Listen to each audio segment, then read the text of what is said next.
Good morning. Real quick here. Um, I saw something yesterday. Actually, I listened to something yesterday in a podcast that it was very concerning to me, very scary.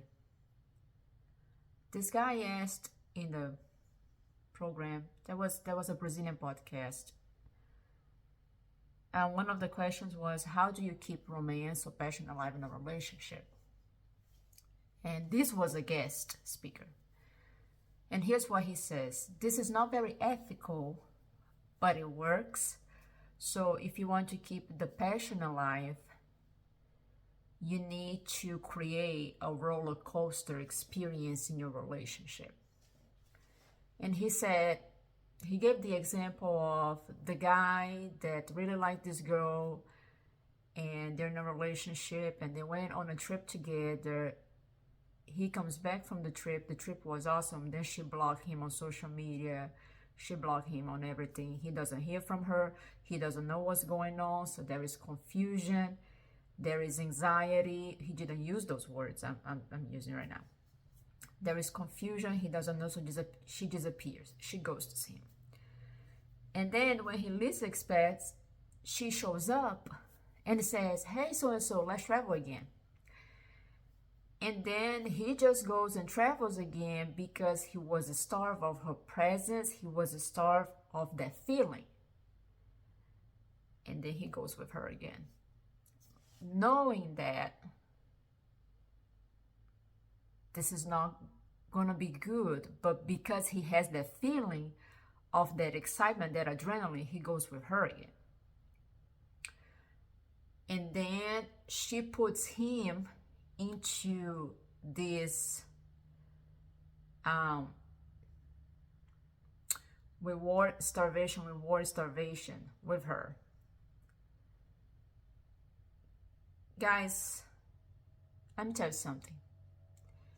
If you study a little bit of psychology, or if you took upon yourself to study relationships, what this guy was suggesting on this podcast was syndrome, what's called in English, Stockholm syndrome and trauma bonding.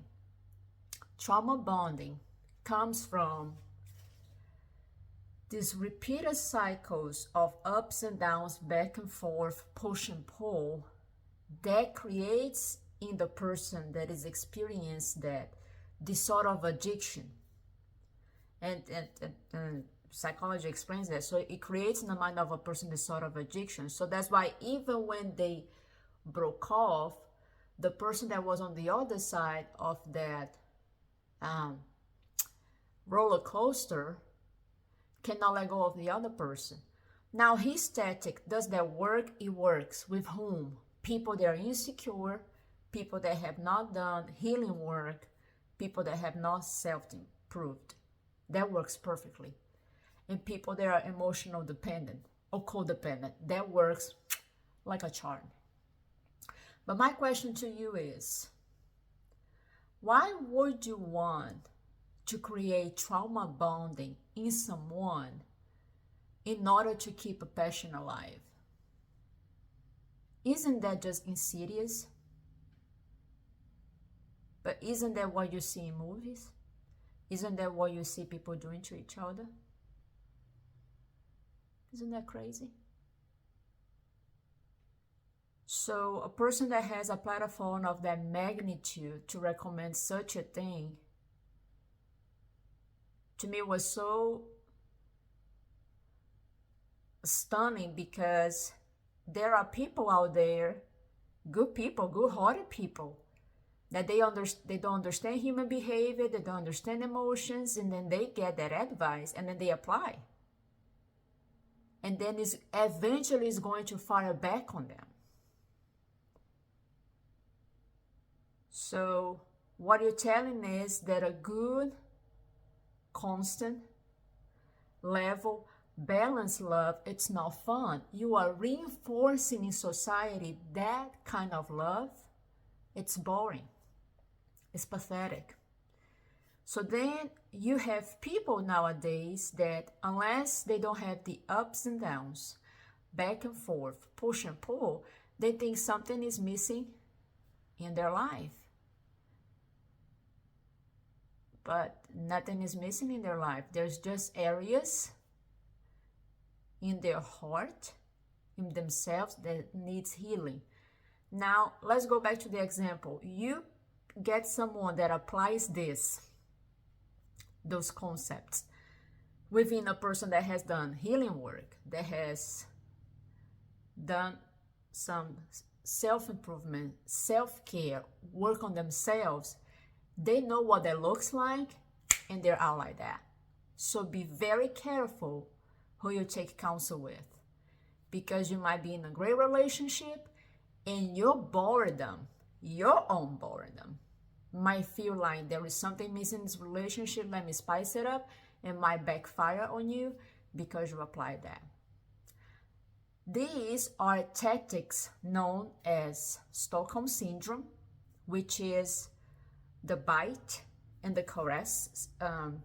This is an expression that we use in Portuguese, which is you give something good and you mistreat them. You give them something good and then you mistreat them, and it's that.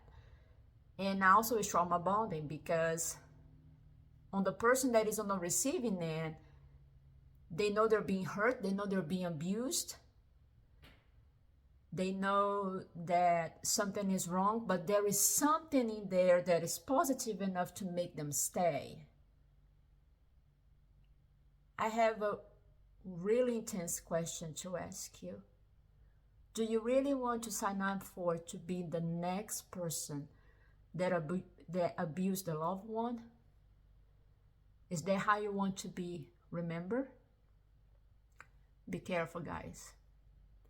Do healing work so when someone comes in such a manner, you're able to identify, and don't fall into that trap, because you're only going to hurt you and you're only going to hurt others.